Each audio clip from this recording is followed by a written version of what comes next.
எதிரி கூட்டம் உனக்கு மட்டுமே கைதட்டும். இதுதான் மோடியின் மேஜிக். மோடியை பாராட்டிய காங்கிரஸ் தலைவர். பிரதமர் மோடி மற்றும் அமெரிக்க அதிபர் ட்ரம்ப் ஆகியோரது சந்திப்பு உலகம் முழுவதும் கவனத்தை ஈர்த்தது. முக்கியமாக ட்ரம்ப் பிரதமர் மோடிக்கு கொடுத்த கௌரவத்தையும் மரியாதையையும் கண்டு உலகமே வியந்தது.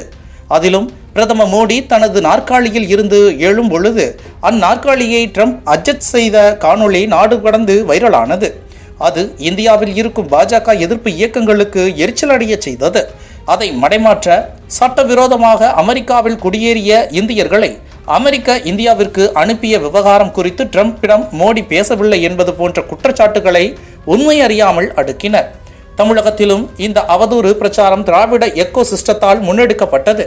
அதன் தொடர்ச்சியாக பிரபல வார இதழ் பிரதமர் மோடியை அவமதிக்கும் விதமாக கார்ட்டூன் வெளியிட்டது. இதற்கு தமிழக பாஜக தரப்பிலிருந்து கண்டனத்தையும் மத்திய அரசுக்கு கடிதமும் அனுப்பப்பட்டது. இதற்கடுத்து அன்றைய இரவே அந்த நாளிதழின் அதிகாரப்பூர்வ இணையதளம் சில பார்வையாளர்களுக்கு பார்க்க முடியாத வகையில் முடக்கம் செய்யப்பட்டது. இதை மத்திய அரசுதான் செய்ததா என இதுவரை அதிகாரப்பூர்வமான தகவல் வெளிவரவில்லை. இந்த நிலையில் பிரதமர் மோடியின் அமெரிக்க பயணம் குறித்து காங்கிரஸ் எம்பியும் மூத்த தலைவருமான சசி தரூர் பாராட்டி பேசியிருப்பது ராகுல் அண்ட் கம்பெனியை அதிர்ச்சியில் ஆழ்த்தியிருக்கிறது. இது குறித்து சசி தரூர் விரிவாக பேசுகையில், இந்தியா அமெரிக்கா இடையே வர்த்தகம், வரி உள்ளிட்ட விவகாரங்களில் அடுத்த 9 மாதங்களுக்கு பேச்சுவார்த்தை நிறுத்தி வைக்கப்படுவதாக ஒப்புக்கொண்டிருப்பது வரவேற்கத்தக்கது. இந்திய ஏற்றுமதியை பாதிக்கும் வகையில் அமெரிக்கா தன்னிச்சையாக வரிகளை உயர்த்தி அறிவிப்பதை விட இந்த கால அவகாசம் எவ்வளவோ மேல். என்னை பொறுத்தவரை பிரதமரின் அமெரிக்க பயணத்தால் சில விஷயங்களில் இந்தியாவுக்கு வெற்றியே கிடைத்திருக்கிறது. ஒரு இந்தியனாக அதை பாராட்டுகிறேன். எப்போதும் கட்சிக்காகவே பேச முடியாது. நான் காங்கிரஸ் கட்சியின் செய்தி தொடர்பாளர் இல்லை. மத்திய அரசு செய்வது எல்லாமே தவறானது என்று எதிர்க்கட்சிகள் நினைப்பதும், எதிர்க்கட்சிகள் செய்வது எல்லாம் தவறு என்று மத்திய அரசு நினைப்பதும் தான் எல்லா பிரச்சனைகளுக்கும் காரணம். ஜனநாயகத்தில் ஒருவருக்கு ஒருவர் விட்டுக் கொடுத்து போக வேண்டும் என்று பேசினார்.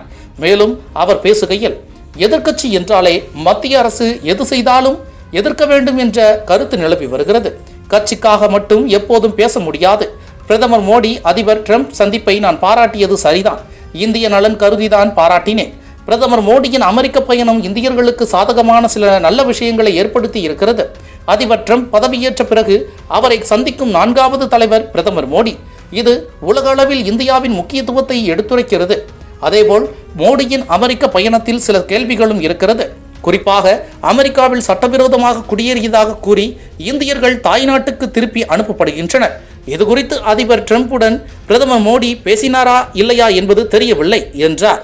இதுபோன்று முக்கிய நிகழ்வுகள், அரசியல் தகவல்களை ஆழமாகவும் மாறுபட்ட கோணத்திலும் அறிந்து கொள்ள மறக்காமல் உங்கள் IND தமிழ் 24x7 பக்கத்தை பின்பற்றிக் கொள்ளவும்.